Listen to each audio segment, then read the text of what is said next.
उधर बिहार चुनाव खत्म होगा और इधर उत्तर प्रदेश में गहमा गहमी शुरू हो जाएगी। मतलब उत्तर प्रदेश के 2027 के इलेक्शन के मात्र अब 1 साल कह सकते हैं, सीधा सीधा मान लीजिए नवंबर चल रहा है, तो अगले साल नवंबर दिसंबर में उत्तर प्रदेश चुनाव के सियासत की असली लड़ाई शुरू हो चुकी होगी।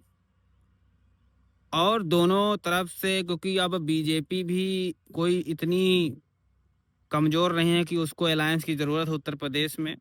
अच्छी खासी उसकी अपनी राजनीतिक पैठ बन चुकी है, उसका कैडर गांव-गांव में है और उसकी जो अपोनेंट है समाजवादी पार्टी, उसका भी कैडर बहुत मजबूत है। गांव-गांव में अगर उत्तर प्रदेश में सबसे अच्छा कैडर है तो समाजवादी पार्टी का कैडर है।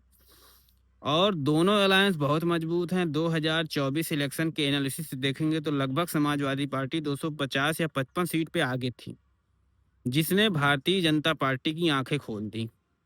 और भारतीय जनता पार्टी तब से विचलित हो चुकी है, क्योंकि वो मान के चली थी कि उत्तर प्रदेश में उसको अब कोई टक्कर देने के लिए नहीं है, क्योंकि जो पुराने भी रिजल्ट आए, 22 का भी रिजल्ट था तो वो भी थोड़ा वैसा ही था, उसके बाद 19 का भी था।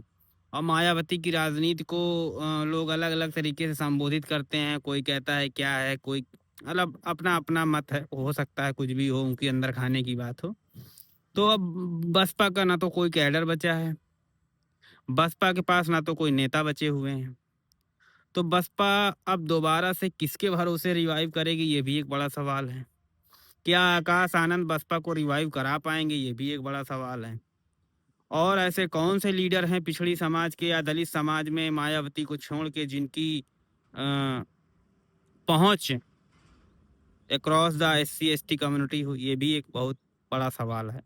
तो कुल मिला के उत्तर प्रदेश के चुनाव की 1 साल बचे हुए हैं मोटा मोटा, और उसका घमासान शुरू हो जाएगा। अभी SIR चल रहा है, समाजवादी पार्टी ने भी अपने बूथ मैनेजमेंट में ध्यान दिया है और उनको गांव-गांव उन्होंने अपने प्रभारी भी नियुक्त किए हैं। उधर भारतीय जनता पार्टी ने भी अपने बूथ रक्षक बनाए हुए हैं।